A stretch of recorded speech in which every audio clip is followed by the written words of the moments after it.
This video is brought to you by John Robson Guitar Tuition. If you enjoy the content, please consider supporting the channel by enrolling on a course, purchasing some guitar lessons or a t-shirt, or you can join my Patreon. Now, on with the show. Hello chaps, welcome once again to John Robson Guitar Tuition. As always, and especially at the moment, I do hope you're well. Now, if it looks like I've got a little bit of colour in my cheeks, more so than usual, it's because I've got a new camera. My old camera, which I'd had for a couple of years, died yesterday. It emitted the blue smoke and the smell of fried circuit boards and then just didn't work anymore, funnily enough. But thanks to a well-known online retailer who do next-day deliveries, I'm back in business. So what have I got for you today then? Well, basically, I showed this kind of lick that we're going to look at today to a student of mine a few years ago, and then he went off and did one of these guitar weekends, one of those kind of things. And he was kind of walking into, the bar on an evening and stuff, and people were going, "That's him there." Yeah. So it got him noticed. These licks are, they're quite simple, but they do have a lovely exotic sound. So you're going to find these kind of licks in, everybody's playing that has that slight exotic flavour from time to time. I think I first came across this kind of thing in the work of Carlos Santana. But anyway, I'll tell you what, let's stop blethering and I'll tell you all about the licks and then you're going to see them. Here they are.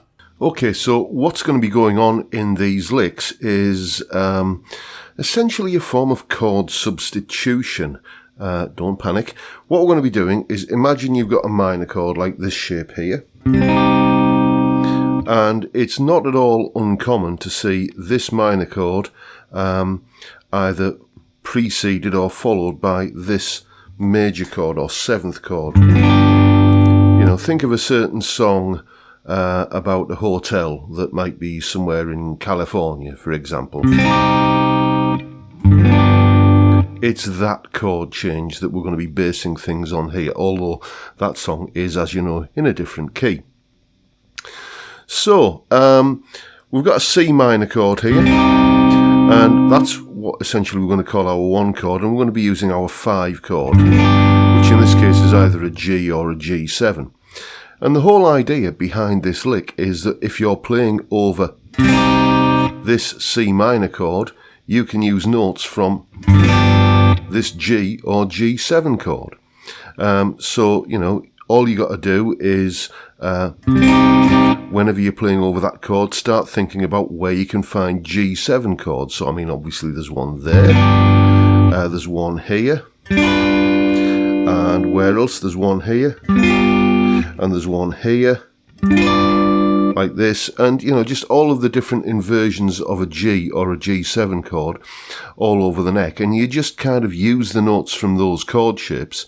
Even if you don't know what notes are in the chord, it's G, B, D, and if it's a 7th chord, it's an F as well, G, B, D, F. But even if you don't know that, just think about where the chord shapes are and kind of meld together the notes of a G7 chord and a C minor kind of lick, So you can get something that, you can get a bunch of licks, which you're going to hear 5 of them now. Each one is demonstrated nice and slowly, and then you're going to hear it played a couple of times over just a simple little C minor 7 vamp. Here they are.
So there you go. Just use the G notes of a G7 chord or a G major chord over a C minor, and then just transpose that into other keys, and you're good to go. And it really takes very little theory knowledge. All you've got to be able to do is visualize where the chord shapes are, the relevant chord shapes on the neck, and away you go. As always, for my wonderful, wonderful Patreon supporters, there are tabs of those licks and that little C minor 7 vamp backing track that you can try them all out over till your heart's content. It's all up there on Patreon. Thank you, guys. Your contributions, I mean, I can spend more time making these videos, and I can afford a new camera as well. Yeah, much appreciated. And also much appreciated is this little caricature of me that a very talented chap called Pete, Axe Caricaturist he goes by. He put this little caricature of me together, and I put it, as you can see, on a t-shirt. And buy a t-shirt, and all of the proceeds that I would get from the sale of those t-shirts will go to Zoe's Place Baby Hospice, which is a charity I've supported on this channel for ages now. You know all about them.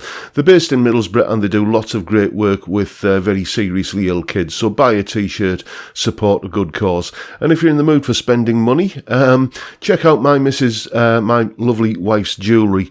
You can see some examples of it here. It's all genuine gemstone handmade jewellery that she sells on her online shop, and the link is in the description in case you're stuck for a gift idea for someone.